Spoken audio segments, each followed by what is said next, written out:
é capaz,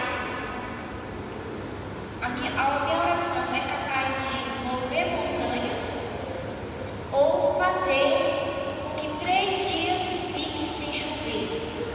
3 dias não, 3 anos, que nem Elias.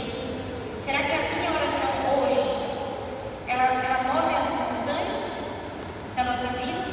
Porque muitas vezes a gente, como cristão, leva a vida rotineira. Lê a Bíblia, faz uma oração, fala algumas palavras, mas muitas das vezes aquilo não está fazendo efeito tanto na pessoa que ouve quanto em nós, porque falta uma fé verdadeira. E para a gente ter essa fé verdadeira, a gente precisa se aprofundar mais em Deus, porque muitas vezes a gente vai chegar ao ponto da vida que a gente está só na rotina. Eu cheguei a esse ponto de pensar que o que eu faço para a igreja, cantar, no jogo, estudar a lição, eu já estava fazendo o suficiente. Que a minha fé era forte para aguentar as coisas da vida. E aí depois que a gente leva uns tombos, né? A gente vê que não é assim. A nossa fé não é o suficiente para mover as montanhas da vida. Por isso eu vou buscar sobre a oração. Mas antes, eu gostaria que vocês abrissem Joel.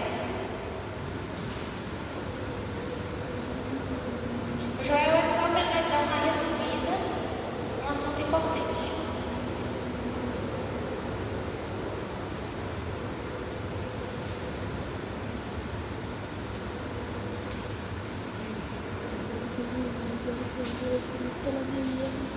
Vocês não vão ler o capítulo todo, porque eu vou só resumir, mas quando você chegar em casa, tiver um tempo, a primeira coisa que vocês vão fazer é pedir oração para Deus, falar para Deus que Ele as fala através do livro de Joel.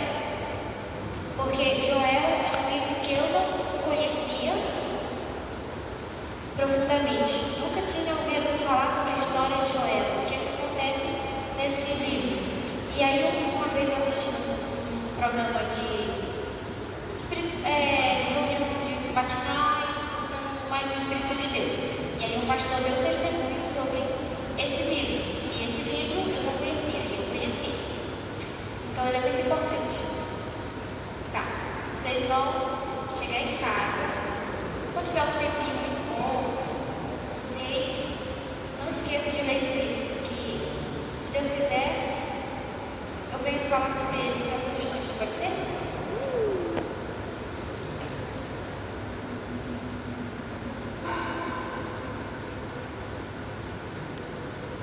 Tem uma música que eu gosto bastante. As meninas cantaram no louvor, é a música Falar com Deus.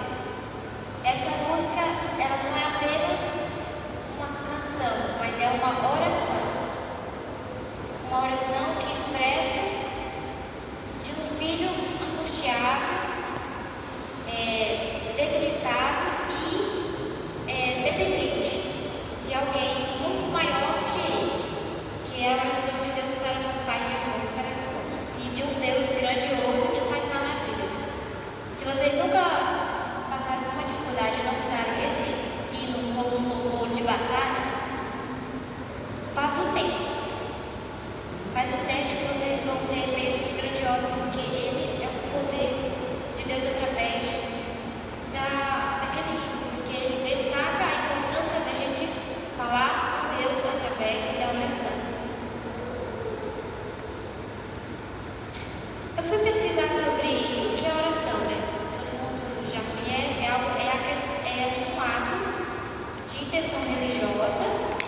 ter fé nela?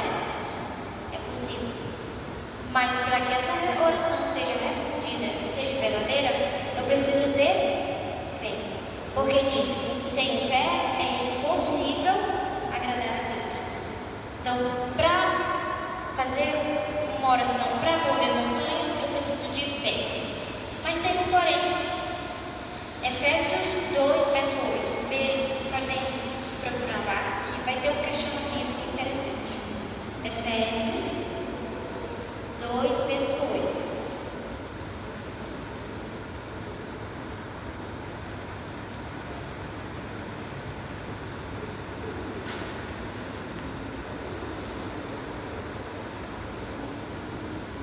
Eu acho que está errado.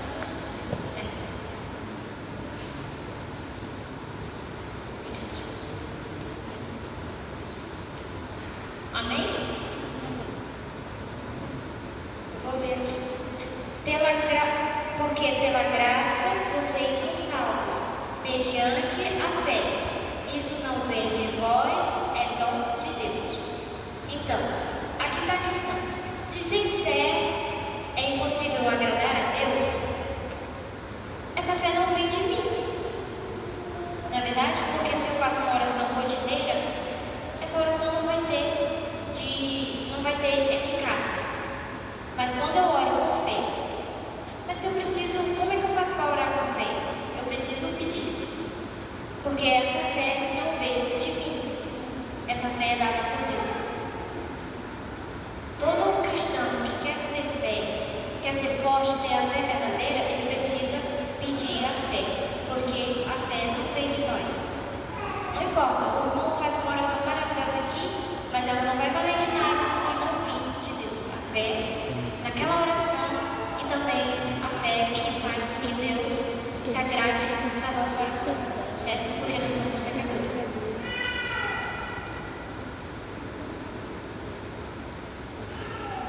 Eu tenho um exemplo de questionamento que aconteceu comigo. Eu fiz uma oração. Fazer oração porque eu estava precisando cumprir um estágio no meu curso de pedagogia. Foi esse tempo. E aí eu fiz a oração, mas nessa oração eu não acreditei. Eu fiz a oração, assim, conversei até com Deus normalmente. Senhor, eu vou fazer esse pronunciamento, mas eu não acredito que vai acontecer. Não vai. Então passou. Foi outubro, não, novembro. Eu já estava o prazo apertando sobre a matéria. Não. Tinha que correr as coisas, mas já estava desacreditado. Não estava orando, mas fazendo aquela oração só para dizer que estava orando. Mas não acreditei. E aí não acontecia nada. Não estava tendo efeito. E passou meses, aí foi, acho que final de, dezembro. No mês de dezembro, Deus falou assim, tu está sendo incrédulo, porque tu sabes que eu já fiz tantas coisas por ti. Conta as bênçãos que eu já cumpri na tua vida, os grandes feitos na tua vida para com as pessoas ao teu redor, e você está sendo incrédulo. Como você acredita que aquela montanha eu não posso mover? Aí eu fui e disse, eu estou sendo incrédulo. Isso é verdade. Eu reconheci porque era incredulidade minha. Eu sabia que era para me acreditar com força, mas eu não quis. Minha missão foi não querer. E aí foi o que aconteceu. Depois que eu confessei o meu pecado para Deus, que é incredulidade, eu estava acreditando. Quando eu confessei, e aí agora sim, Senhor, preciso que o Senhor responda. E aí ele respondeu. Não demorou um dia, no outro dia, ele deu a resposta. Você pode fazer assim, assim. Aí eu lembrei. Ele é fiel. A gente que é falho. Infiel a ele. Porque ele cumpre tudo que a gente pediu. E se for da vontade dele, melhor ainda. E para a oração, o importante é o seguinte. Tem benefícios da oração. Ela não é algo que seja tipo banal, mas tem efeito na nossa vida. E nós como cristãos, irmão, eu estou tão fraco que eu não sei mais se a minha oração chega lá no céu. Não, irmão, tem que ter efeito na nossa vida. Então vamos lá para os benefícios. E vocês vão ler no texto e vão confirmando na vida de vocês. Quando vocês estiveram aflito e ele não respondeu. Se ele não respondeu é porque você não clamou. Esses benefícios da oração traz paz. E um dos textos é Filipenses 4, verso 6.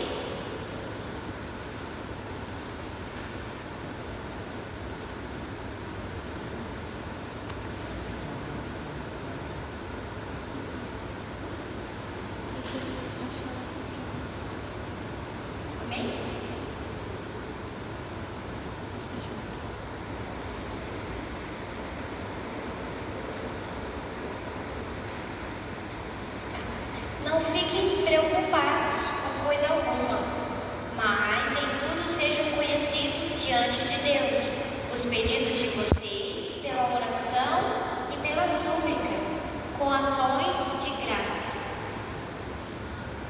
Hoje em dia, o quanto de percentual os jovens, e não é só jovem, é adulto, é idoso, é criança com questão de ansiedade.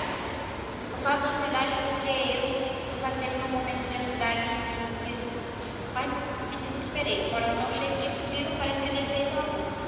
Então, é algo imensurável a ansiedade na vida hoje dos cristãos e ele não escolhe, essa doença não escolhe pessoas. Os cristãos não têm ansiedade. Os cristãos, vem para a nossa igreja, aqui na nossa igreja, o irmão nenhum tem ansiedade. Isso é mentira. Todo mundo tem. Mas tem aquelas pessoas que a ansiedade ela já está sendo excessiva e isso causa abordagem. E isso tira a nossa paz. Eu estava conversando com a irmã e eu não sabia sobre a ansiedade. E aí a ansiedade ela falava, das causas que ela faz é a questão de quando você vai dormir, você não consegue dormir. Seu corpo está cansado, super cansado. Você trabalha o dia todo, mas o corpo dentro da cama, ele automaticamente está ali só no ponto. O cérebro te liga que nós precisamos dormir. Mas o que o cérebro faz? Ele não dorme. Ele fica só disparando pensamentos e aleatórios. Você sai do crânio, vai aquele jogo como se fosse um jogo de luzes piscante, rápido, de pensamentos aleatórios. E aquilo faz com que você não durma. Quem sofre de ansiedade, se vocês conhecem alguém, pode orar por eles. Porque é uma luta constante para dormir, para viver. Então, nunca julgue eles, mas ore e dê uma palavra de ânimo para eles. Porque isso é devastador. E esse texto aqui é essencial para aquelas pessoas que estão ansiosas. Ele diz, não fiquem preocupados com coisa nenhuma. Não é à toa que em Mateus 6, o capítulo 6, ele descreve a questão dos lírios, que os pássaros também não trabalham, não colhem, os lírios não têm com que se vestir, eles se vestem bem, mas eles não estão nem preocupados. Por quê? Porque o Pai Celeste cuida deles. Se Deus cuida das aves, se Deus cuida dos lírios que se vestem tão bonitos, quanto mais cuidará de nós. Então a gente não deve se preocupar com coisas alguma. Mas, se a preocupação vir, vocês falem para ele, converse com ele. Senhor, está acontecendo assim no meu trabalho, isso me estressa, aquela pessoa é assim, então você vai conversar com Deus. O que a oração traz para nós? Paz. Oração e palavra de Deus. Os dois andam juntos. Fundamental. Tem um texto também de 1 Pedro 5, 7, mas não precisa abrir, porque ele também fala sobre a questão da ansiedade. Depois vocês procuram, é muito bom. E orientação e sabedoria. A oração, você recebe, você conversa com Deus e Ele vai te dar orientação, principalmente para ler a palavra. Porque muitas das vezes tem pessoas que, por exemplo, eu abro a Bíblia aqui, vou com o objetivo de ler um capítulo por dia.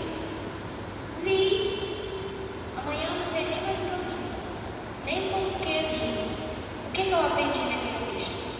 Então, às vezes a gente lê só por ler. Marcou lá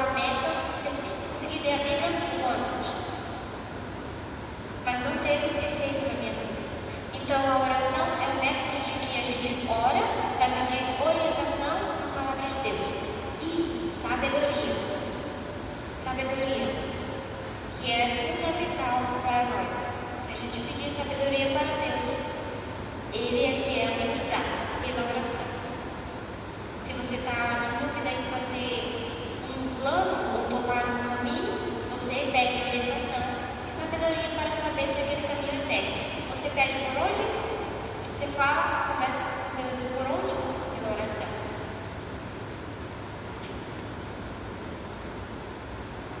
Próximo é força. Deus nos dá força. E esse texto é bem conhecido. Mateus 26, 41.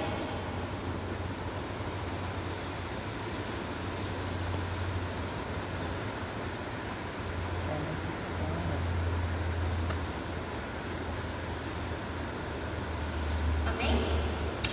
Vigiai e orai, para que não entreis em tentação. Na verdade, o espírito está pronto, mas a carne é fraca. Ele nos dá força para vencer as tentações. Vigiai e orai. Vigiai é ficar alerta e orai. Tem até um texto em 1 Tessalonicenses 5,17 que fala que a gente deve o quê? Orar sem cessar. E oração não é a oração do Pai Nosso todos os dias que a gente faz. Oração é conversar com Deus. Lembre, não é aquela questão rotineira que a gente faz oração, mas é a conversa com Deus, como se conversasse com um amigo. É contar tudo. Senhor, não dou conta, e você fala, porque o Espírito Santo traduz a nossa oração para Deus. Ajudar os outros também é muito importante. Tem vários textos, mas eu vou esclarecer só apenas um. É Tiago 5, 14 a 16.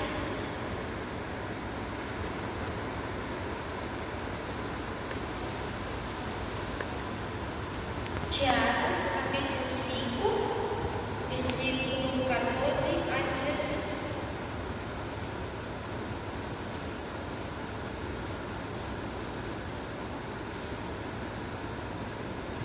Amém? Alguém de vocês está doente? Chame os presbíteros da igreja e estes façam oração sobre ele, ungido com óleo em nome do Senhor.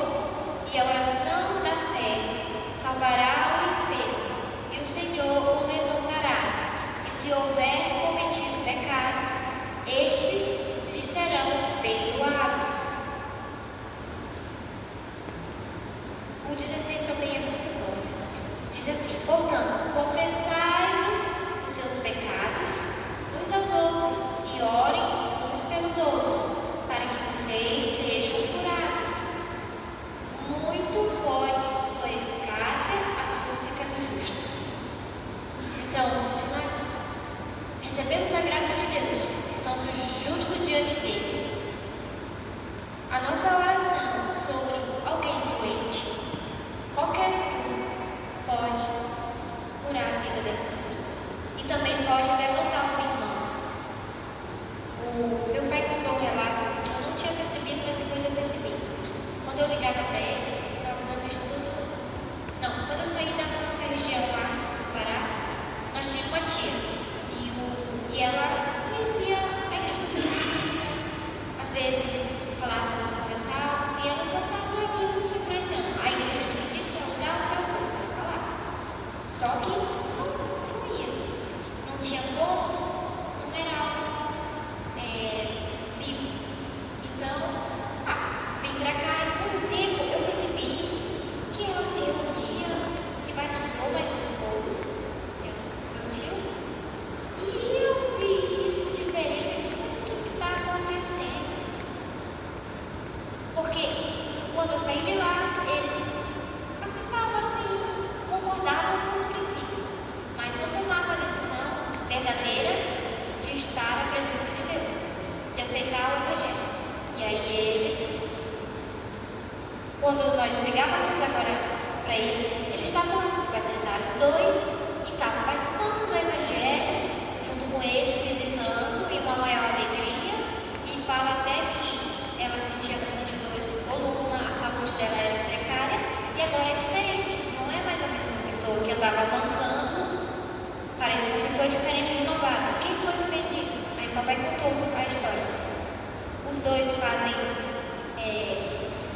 Oração intercessória, que é a oração que você objetiva uma pessoa de conquistar para Deus. E aí você ora para aquela pessoa todo tempo. Orar e entrega a vida daquela pessoa nas mãos de Deus. Quem foi que fez o agir na vida daquele casal? Foi meu pai?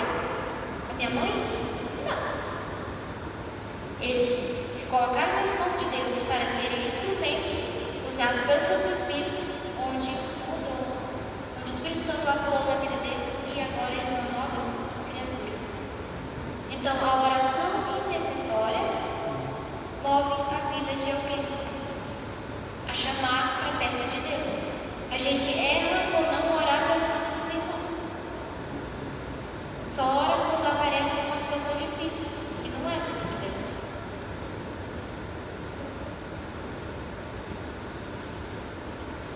E uma certeza que todo mundo tem: Ele nos ouve. Ele nos ouve. Eu não sei se vocês podem abrir 1 João 5, 14 e 15. 1 João 5, 14 e 15.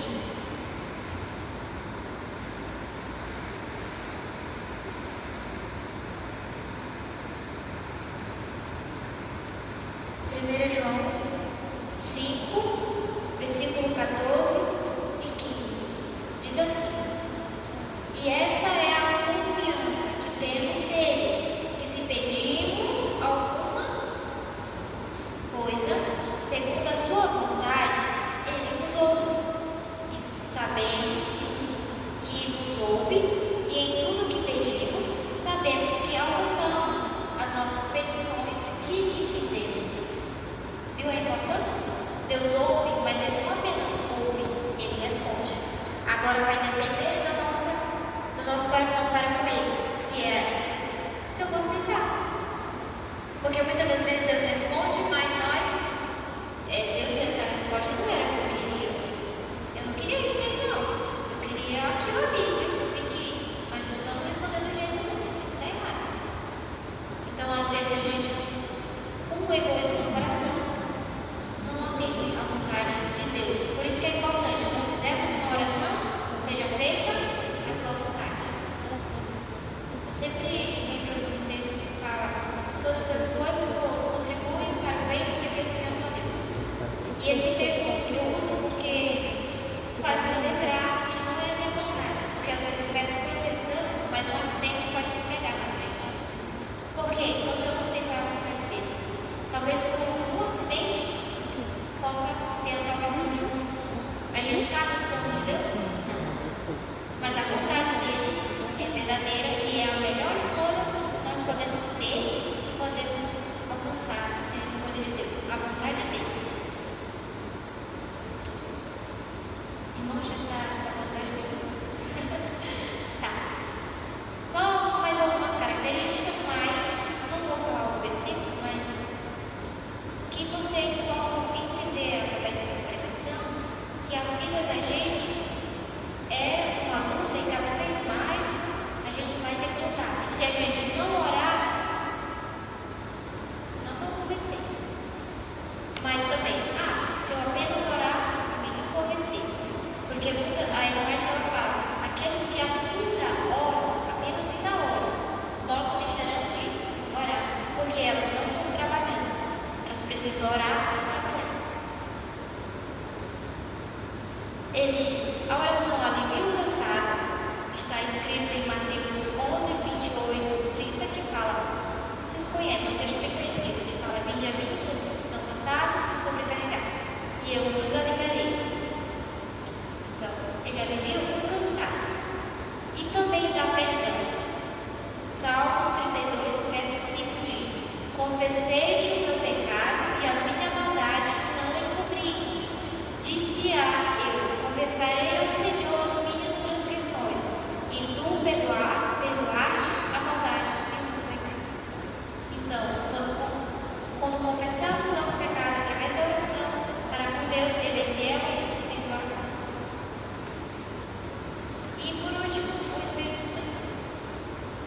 Ele concede o Espírito Santo a nós através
tinha 10 anos, aí eu desobedeci meus pais, saí do clube, fui dar uma voltinha com as outras crianças quando era bem, se se divertir e brincar. Desobedeci o pai, que era bem pra casa. E aí meu irmão mais velho tinha saído, fiquei só eu. Já era passando da hora do almoço, todo mundo foi para suas casas, as crianças, já moravam na vila e eu morava longe, 2 quilômetros mais ou menos, longe da minha casa, sozinha numa estrada, no solzão quente, sem comida e sem água. Eu já estava passando mal, morrendo quase, as vistas sumiram, ficaram tudo branco, e ali eu só sentei na beira do caminho, debaixo de uma sombra, e fiz uma oração assim: Senhor, salva-me que eu estou morrendo. Foi instantaneamente, a única coisa que eu fiz. E eu só ouvi uns áudios na moto. Nesse momento, antes, quando eu estava caminhando sozinha na estrada, não passou ninguém, porque é horário de almoço. Todo mundo está comendo, e eu não estava. E aí essa moçada da motinha chegou, cara, você só ouvia a voz dizer. Eu não via nada porque eu estava muito branco, entendeu? Estava passando por mesmo. E aí, a voz desse homem disse assim: Menina, o que você está fazendo aqui? É meu pai. Rapidinho, subi na moto, não disse o que eu estava fazendo, eu não disse nada, só sei que eu sabia que a minha salvação chegou. Então, só segurei na minha mãe e fui para casa. Depois não sei se ele me bateu, não bateu. Mas eu lembro dessa história como hoje, em que Deus ouviu a oração de uma criança de 10 anos. Uma criança de 10 anos. Se ele ouve uma criança de 10 anos, que ela ainda está sendo formada em seu aprendizado, por que não vai ouvir um coração com uma aflição de uma mãe, de um pai? Ele ouve. E a gente pede por não pedir, por não falar com ele. Se a oração fosse o nosso respirar para com Deus, nós moveríamos montanha, porque através desse ferramenta fundamental do cristão, a gente vive para com Deus verdadeiramente, conhece a Deus através de conversar com Ele na oração. Eu tenho um texto muito interessante que eu gostei e cabe nesse assunto da oração. O texto é assim: Salmos 34, verso 8. O apelo de hoje para cada um de vocês, mas que não fique para vocês. Lembre os seus outros irmãos que não estão aqui, sobre a oração. Lembre da oração para os seus irmãos e fale assim para ele: provai e vede que o Senhor é bom. Bem-aventurado é aquele que nele se refugia. E a gente não deve orar, irmão, quando a gente está morrendo. Não deve estar orando quando a doença vir. A gente deve estar orando para que quando ela vir, a gente tenha confiança que a gente vai passar. E se não passar, vocês têm que dizer assim: todas as coisas contribuem para o bem daqueles que amam a Deus. Se vai acontecer coisa ruim, é para contribuir para o seu bem. Não importa, porque a vontade dele é maior. Então, prove, faça um teste. Prove e veja que isso é bom. Se apegue mais a Deus através da oração. Isso é fundamental para nós. E ore uns pelos outros. Porque, irmão, eu estou aqui na frente hoje falando de oração.